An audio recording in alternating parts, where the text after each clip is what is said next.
সুপ্রিয় দর্শক, আমন্ত্রণ জানাচ্ছি আমাদের নিয়মিত অনুষ্ঠান টুডেস কিচেনে। আজকে আমি করে দেখাবো চিকেন নাগেট।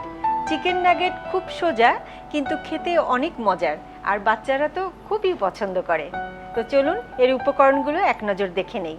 মুরগির মাংসের মিহিন কিমা, ময়দা, soya sauce, oyster sauce, bread ক্রাম, ডিম, টেস্টিং সল্ট, লবণ, আদা বাটা, রসুন বাটা, গোলমরিচ গুঁড়া, কর্নফ্লাওয়ার এবং তেল। তাহলে দর্শক, মূল রান্নায় যাই। এখানে আমি মুরগির মিহিন কিমা, এটা আপনারা কিমা মেশিনেও করতে পারেন, শিলপাটাও বেটে নিতে পারেন। এখানে আমি 1 কাপ নিয়েছি।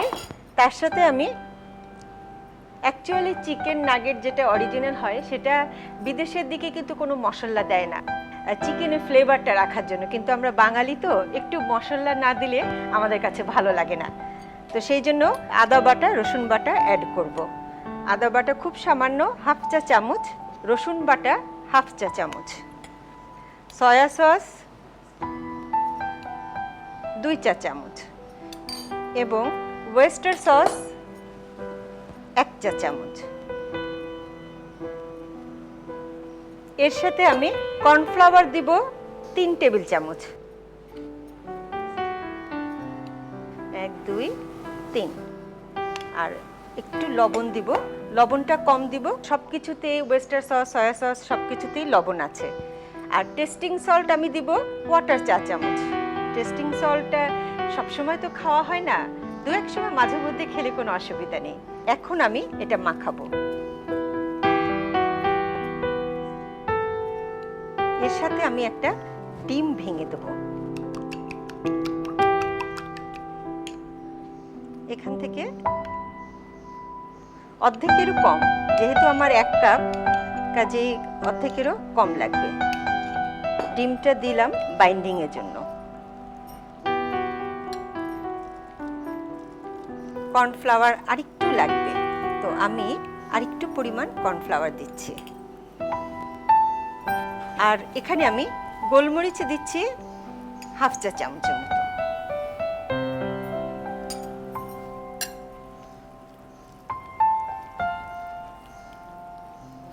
এখন আমি কিছুটা শুকনো ময়দা নেব। এইটা এখন ময়দায় গড়িয়ে আমি একটু শেপ করে নেব। নিয়ে এরকম ভাবে চিকেন নাগেটগুলো আমি পরপর কয়েকটা তৈরি করে নেব। চিকেন নাগেটগুলো বানিয়ে আমি ফ্রিজে 10 মিনিট রেখেছি।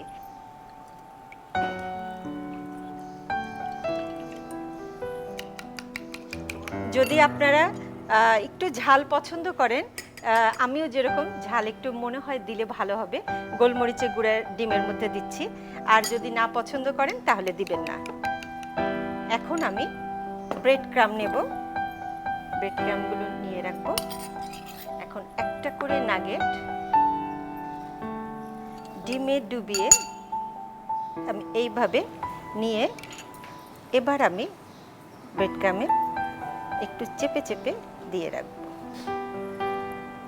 এরকম ভাবে আমি একটু বড় বড় করলাম। দর্শক, আপনারা আপনাদের পছন্দ মতো করবেন।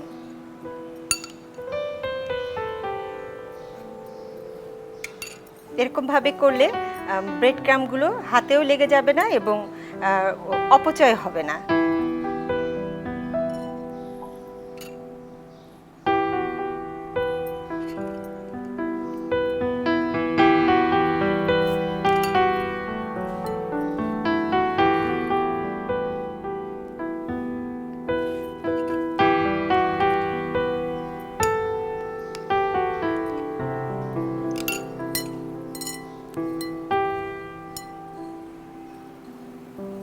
আমার কাছে মনে হচ্ছে অনেক সোজা, এবং আপনারা নিশ্চয়ই বাসায় পারবেন।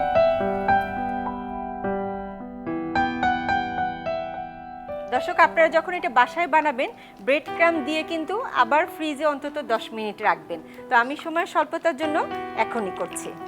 এটা হচ্ছে নাগেটের গায়ে লেগে থাকবে।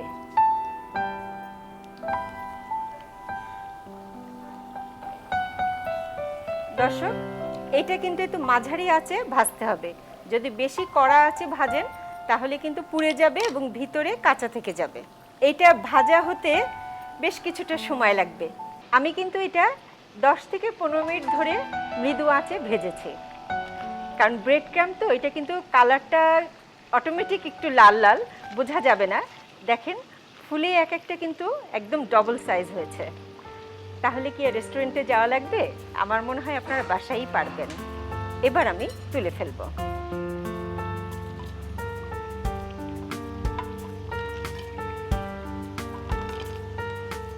দর্শক, আমি কিন্তু চুলার জাল জ্বালানো অবস্থায় তুলেছি, কারণ চুলার জালটা যদি নিভিয়ে দেই তাহলে কিন্তু তেল অনেক শুষে নেবে নাগেট, এই জন্য।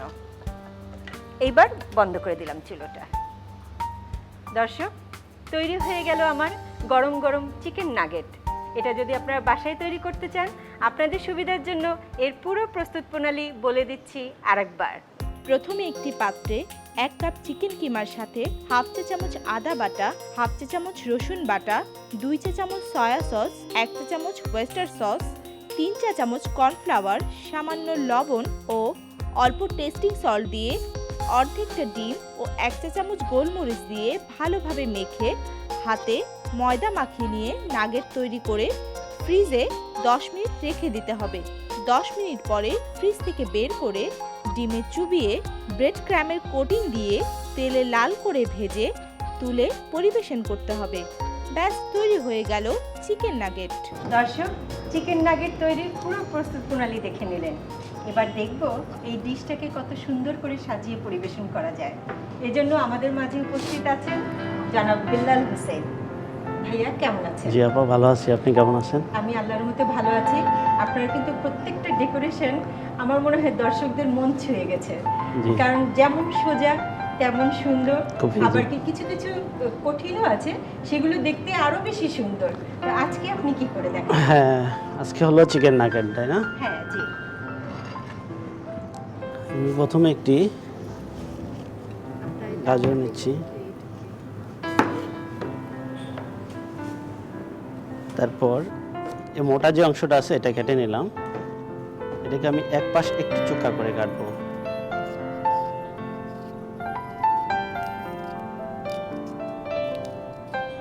আস্তে আস্তে আমি স্কিনটাকে একটু কেটে নিলাম।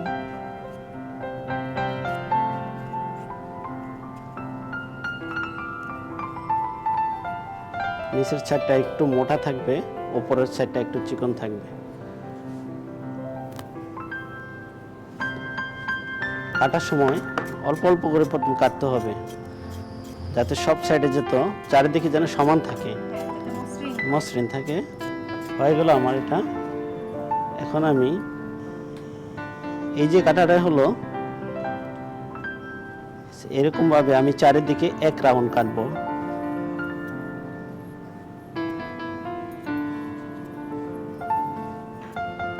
এই যে এক রাউন্ড কাটা হয়ে গেল। এখন আমি প্রত্যেকটার ফাঁকে ফাঁকে আবার কাটবো, কিন্তু এরকম ভাবে কাটতেছি যে আমি কাটার সময় খেয়াল রাখতেছি যে আমি কোথায় কাটতেছি। কারণ আমি নিজেই দেখতে পাচ্ছি না যে কোথায়। এই দুটার ফাঁকে ফাঁকে আবার আমি কাটতেছি।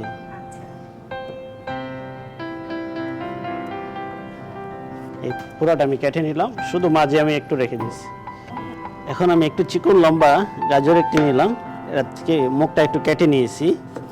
কেটে আমি চারিদিকে আবার এটা রাউন্ড করে যে স্কিনটা আছে স্কিনটা ফেলে দিচ্ছি। এটাকে আমি পিলার দিয়ে করতে পারি,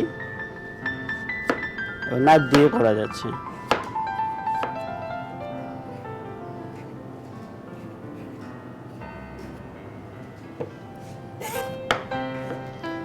এখন আমি এক পাশ এটাকে জিগজ্যাগ করে কাটবো।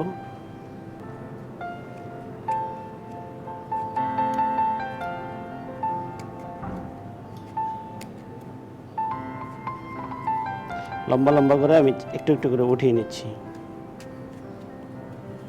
আমি পুরাটা কাটবো না, 1/3 কাটবো। এখন আমি পিলার দিয়ে, তবে আমি ছুরি দিয়েও কাটতে পারি, যেহেতু আমার পাশে পিলার আছে, তাহলে এই যে খুব সহজে আমি এগুলা কেটে নিয়েছি।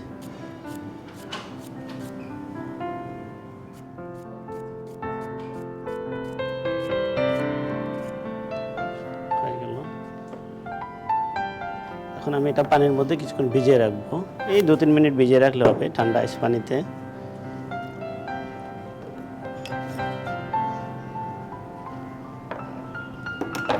এই তো আপু, আমি পানির মধ্যে ওগুলো ভিজিয়ে রেখেছিলাম, এখন আমি উঠিয়ে এক এক করে গেঁথে ফেলবো।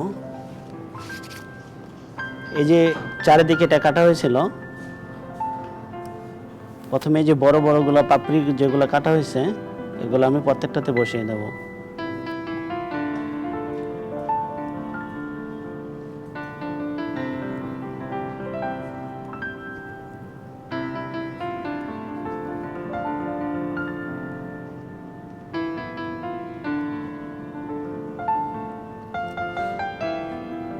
আমি এক এক করে চারিদিকে ঘুরিয়ে ঘুরিয়ে বসিয়ে দিচ্ছি।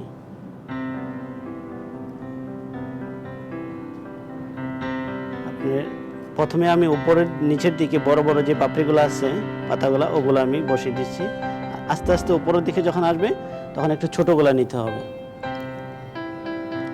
কারণ নিচের শেপটা একটু বড়, উপরের শেপটা আস্তে আস্তে ছোট হয়ে আসছে। যদি বড়গুলো দেওয়া হয় তাহলে কিন্তু এগুলো বসানো যাবে না।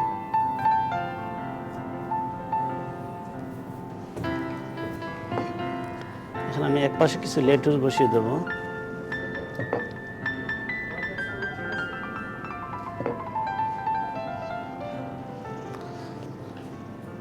আপনার কাছে নাগেটগুলো কেমন মনে হচ্ছে? খুব আপনার সামনে বানাতে এবং নাগেট তো মোটামুটি সবাই পছন্দ করে এই জিনিসটা, এর জন্য সবাই ফাস্ট ফুডে চলে যায়। আমার মনে হয় এখন আর এই যে রেস্টুরেন্টে যেতে হবে না, বাসায় বসে সবাই করতে পারবে এবং খুব ইজিভাবে আপনি রেসিপিটা দিয়েছেন আমি দেখেছি। হ্যাঁ, হ্যাঁ, যাতে সবাই ঘরে সহজেই তৈরি করতে সহজেই করতে পারবে, আর ওটা মজা হবে, অনেক মজা হবে। শুধু আমি তেমন বেশি কিছু করিনি, সামান্য লেটুস আর একটু বেশি গাজর। কিন্তু এইটাই অসাধারণ হয়েছে। হ্যাঁ। আপনাকে অনেক ধন্যবাদ। আপনাকে আপা অনেক ধন্যবাদ। দর্শক দেখলেন তো কত অসাধারণভাবে ডিশটি সাজানো হলো। এরপর যাচ্ছি ছোট্ট একটা বিরতিতে, ফিরে এসে থাকছে সুপার শেফ প্রতিযোগিতার একজন রন্ধনশিল্পীর চমৎকার রান্না। ফিরে এলাম একজন আমন্ত্রিত অতিথিকে সাথে নিয়ে। আজ আমাদের মাঝে উপস্থিত আছেন সুপার শেফ প্রতিযোগিতার সিজন 3-র second runner up Fatema Abedin. আপা কেমন আছেন? ভালো, আপনি ভালো আছেন? আছি আল্লাহর রহমতে। আপনি সেকেন্ড রানার আপ হয়েছেন, কাজেই আমার মনে হয় আপনার রান্নার অভিজ্ঞতাটা অনেক। না, রান্নার অভিজ্ঞতা খুব বেশি না, আচ্ছা। চেষ্টা করি রান্না করার। ও, আর তাছাড়া একটা প্রতিযোগিতায় তো সময়ের একটা লিমিটেশন থাকে। হ্যাঁ, প্রতিযোগিতায় যেটা হয় যে লিমিটেশন থাকে, কিছু টেকনিক থাকে, আর প্রতিযোগিতা কি অনেক একদম জাস্ট খেলার মতো, অনেক ভালো প্রতিযোগী হুট করে বাদ পড়ে যায়। ঠিক। যারা বাদ পড়ে গিয়েছেন তার প্রত্যেকেই আমার চেয়ে অনেক বেশি ভালো ছিলেন।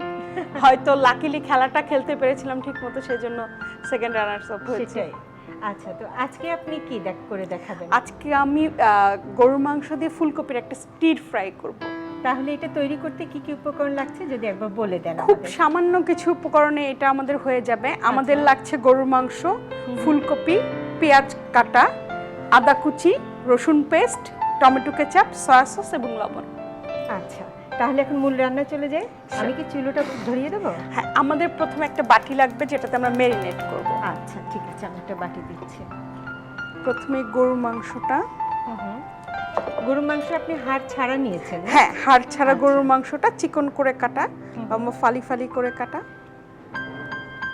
সয়া সস কতটুকু? 2 টেবিল চামচ দিচ্ছি, যেহেতু এটা চা চামচ সেজন্য আমি 4 বার দিচ্ছি। আচ্ছা, এটা মাংসটা মানে হাফ কেজি?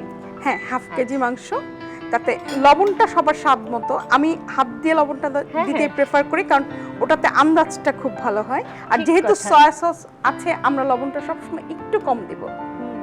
আমিও কিন্তু তাই, মানে হাত দিয়ে লবণটা না দিলে না ঠিক শান্তি লাগে না। হ্যাঁ, তাই না? এতে আমরা 1 চামচ রসুন পেস্ট দিচ্ছি।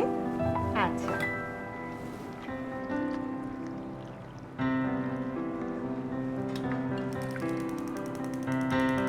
আমরা এবার এটা চুলায় দিয়ে দেবো, সামান্য একটু পানি দেব,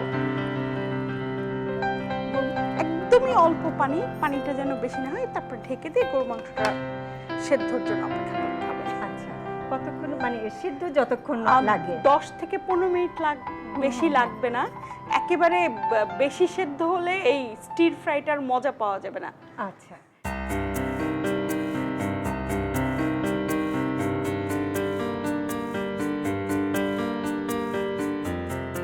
দেখি আপু কি অবস্থা। আমাদের মাংসটা সেদ্ধ হয়ে গেছে। সাধারণত বাসায় করলে আমরা যেটা করি হ্যাঁ, হ্যাঁ। পানিটা একদম শুকিয়ে ফেলি। আচ্ছা তবে মাংসটা সেদ্ধ হয়ে গেছে। সময় স্বল্পতার কারণে আমরা এখনই তুলে নিতে পারি। আচ্ছা। তুলে নিয়ে আমরা রান্নাটা দ্বিতীয় ধাপটা শুরু করতে পারি। ঠিক আছে। দুটো ধাপে রান্না করতে পারি এটা। তাহলে আমি এই চুলোয় দিয়ে দিই। Thank you. ততক্ষণে স্টির ফ্রাইটা বেসিক্যালি কি, স্টির ফ্রাইটা আপনি এমনিই খাবেন, কোনো আচ্ছা। খাবার ভাত বা অন্য কিছু দিয়ে না। আচ্ছা যে কারণে আমি এই রান্নায় কোনো মরিচ ব্যবহার করছি না। ভাত খেতে যেমন আমরা মরিচ হ্যাঁ, দিই হ্যাঁ, না বা হ্যাঁ, কোনো দিই না, জাস্ট এটা হচ্ছে স্ন্যাক্স হিসেবে খাওয়া নাকি? স্ন্যাক্স না, আপনি লাঞ্চে এই পুরো একটা বিফ স্টির ফ্রাই যে কোনো একটা ভেজিটেবল দিয়ে, আজকে ফুলকপি দিয়ে করছি, কালকে আপনি ব্রোকলি বা ক্যাপসিকাম দিয়ে করেন, টমেটো আচ্ছা। দিয়ে করেন। এটা কিন্তু আমার মনে হচ্ছে অনেকটা হেলদি ফুড হবে। হ্যাঁ, হেলদি তাই না? প্লাস হচ্ছে যে খুব দ্রুত করে খেয়ে ফেলা যাবে। এটা কি মানে অন্য কোনো অঞ্চলের মানে বাইরের দেশের খাবার? এটা কি বাইরের দেশে না, সব দেশে করে। মারা একদম কড়া ভাজি করে না একটা হ্যাঁ, রান্না, হ্যাঁ। যে আলু আলাদা আলু দিয়ে ধরনের। করছে, আলু দিয়ে করছে, বা গরুর মাংসটা আমি অ্যাড করেছি, বা ভেজিটেবলটা এমনিতেই ভাজি হয় না, শুধু হ্যাঁ, একটু হ্যাঁ। কালিজিরা বা ফোড়ন দিয়ে শুধু ভাজি হয়। এটা অনেকটা ওই রকমই, জাস্ট আমি এর সাথে মাংসটা অ্যাড করে একটাই করেছি। দেশের বাইরেও এরকম, মানে ইউরোপেও সবসময় এই স্টির ফ্রাইটা করা হয়। স্টির ফ্রাই স্টাইলটা নর্মালি ফ্রান্স থেকে এসছে, ফ্রান্সে এটা হয়। আপনি এটাকে কি কোনো কিছু ফিউশন করেছেন না এরকম ভাবে? এইরকমই normally As it is. As it is. আচ্ছা, অনেক সময় আমরা বাঙালিরা চাইনিজ খাবারেও দেখা যায় ফিউশন করি। হ্যাঁ। চাইনিজ খাই, আসলে আমরা একটু মশলা আমরা একটু মশলা পছন্দ করি। আমরা মানে ঢাকার রেস্টুরেন্টগুলোতে যে চাইনিজটা পাওয়া যায় আপু, ওটা তো আসলে চাইনিজ খাবার না। হ্যাঁ মানে ফিউশন ধরনের। Fusion। তারপরেও এরকম ফিউশন না করলে হয়তো খাওয়াও যায় না। খাওয়াও যায় না, কারণ আমরা চীনাদের মতো তো লাইফ লিভিং এ অভ্যস্ত না। হ্যাঁ, সেটাই। আর অত মানে ফ্লেভার পেতে গেলে জিনিস হ্যাঁ। একটু কাঁচা কাঁচা থাকা লাগে। হ্যাঁ, প্রত্যেকটা সেটা- খাবারের রং এবং ফ্লেভার পেতে গেলে অবশ্যই একটু কাঁচা কাঁচা কাঁচা কাঁচা থাকা লাগে, ওটাতেও আমরা অভ্যস্ত না। আচ্ছা দেখেন বীজটা কিন্তু অলমোস্ট শুকিয়ে গেছে, তাই না? একদম শুকিয়ে গেছে, একদম যেটা আপনি চাচ্ছিলেন। যেটা চাচ্ছিলাম। আমরা এখন দুধটা দিয়ে দিচ্ছি।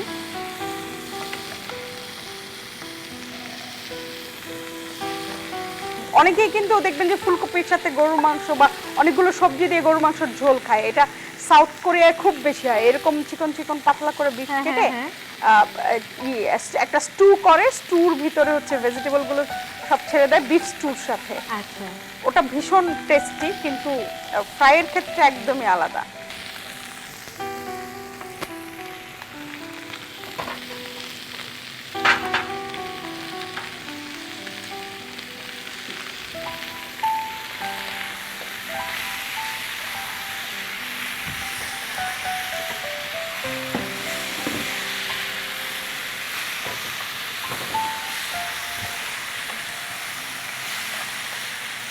আমাদের রান্না শেষ। রান্না শেষ। বাহ,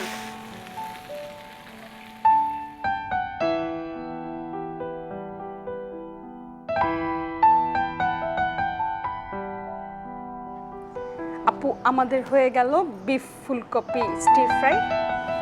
খুব সুন্দর।